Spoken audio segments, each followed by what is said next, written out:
Full disclosure, the voice you are listening to now is artificially generated, brought to you by satisphonic.com.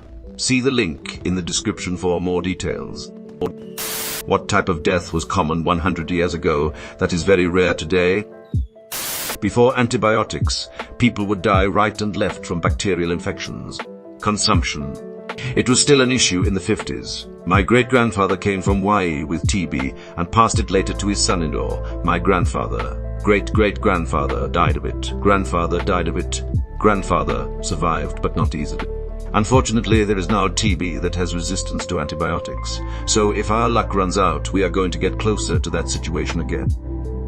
Infection. Calvin Coolidge's son died of a blister from not wearing socks while playing tennis on the White House tennis court. That was less than 100 years ago.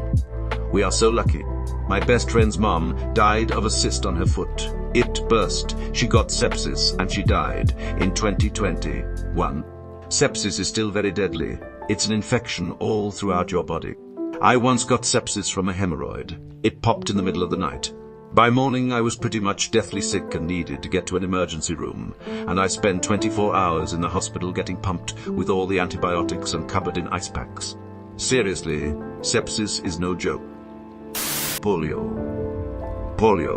This one, the iron lung thing, sounds like a terrible way to live, even if you did survive. There are still at least 2 people living in them as of today, Martha Lillard and Paul Alexander. Seems like Martha uses it as night to sleep, while Paul has been confined to his for the past 70 or so years. I've read about him before, and he has accomplished a lot, even with his limitations. He became a lawyer and wrote his own book, Paints 2. Supposedly there's more modern alternatives to the iron lung, but he's refused them. The iron lung feels better because it uses negative pressure, the same way we breathe naturally. I believe that's why he refused the more modern positive pressure machine. Also, if he is paralyzed from the neck down there, doesn't seem to be any reason to want out of the lung. 100 years ago, tooth infections had a relatively high mortality rate. 1 in 10 would die. 400 years ago, tooth infections were basically a death sentence and one of the leading causes of death in Europe. Today, tooth infections are easily dealt with. The discovery of antibiotics is by far the greatest achievement in human history. Still a massive factor in the development of cardiac infections. Yay, but dental insurance and health insurance are separate things for some reason. It's really weird since I've never heard a single expert argue that dental health isn't part of normal health. The discovery of antibiotics is by far the greatest achievement in human history, and the overuse of antibiotics leading to resistant bacteria will be the greatest blunder. It was nuts the amount of lead about in the Victoria era. There they had large amounts in wallpaper, so much so that young kids would die from it. They put on sweets to give their bright colouring. Even though lead was bad for you, even the Romans knew, and that was 2,000 years ago. But it is a story we all know too well with plastic, oil, Teflon, etc. Big money was involved, and they influenced bribed people in power to stay that way. To society, detriment. Fun fact, lead impairs the brain cognitive development. When we went unleaded in car in the 80s, there was a massive decline in crime worldwide, especially in the cities like New York. Never mind the loss in Ike Point's childhood. Lead exposure among the US population by 2015 was responsible for the loss of more than 824 million Ike Points. That number equates to an average of 2.6 lost IQ points per US adult estimated lead. Deficits were greatest for individuals born between 1966 and 1970. Edit the wallpaper and sweets were caused by arsenic green. Thanks to you Dingus Khan. 1208 for the correction. They provide some link with comments a more in-depth read. Side note, apparently arsenic green could be responsible for Napoleon's death. Many sources of environmental contamination have been proposed, but there is compelling evidence that Napoleon was poisoned by his own wallpaper. It was painted with Scheele's green pigment, a mixture of copper arsenites.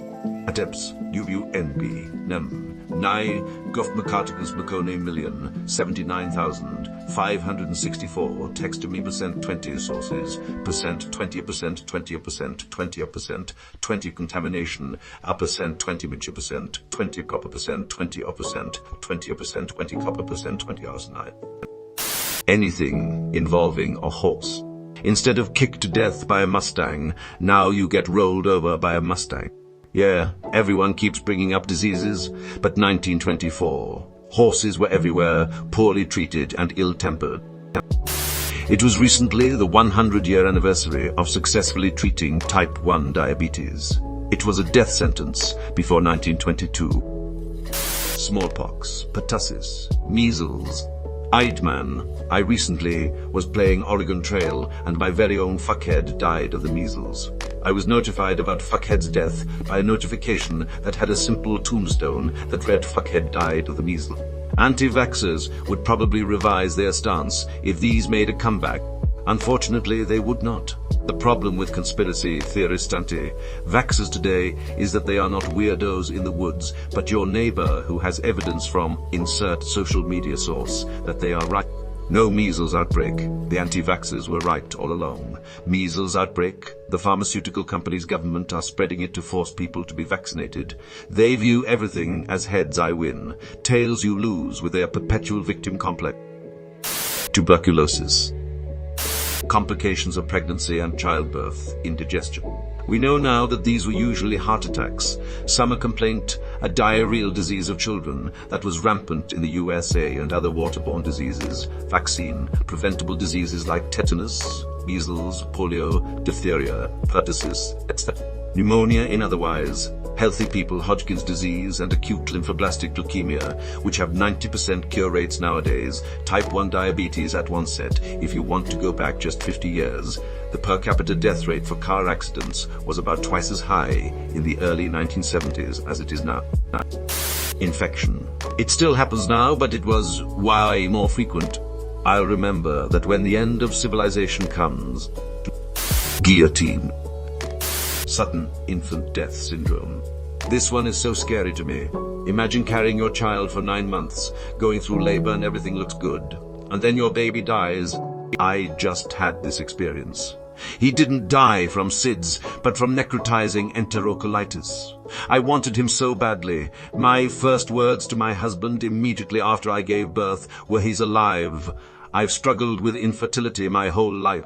He made it exactly 3 weeks. He passed in our arms after we decided to pull life support. It's been 3 weeks since he died. I swear I can still feel his kicks. Fun fact, the last execution by guillotine was in 1972. Edit, due to an intent error, this should say 1977.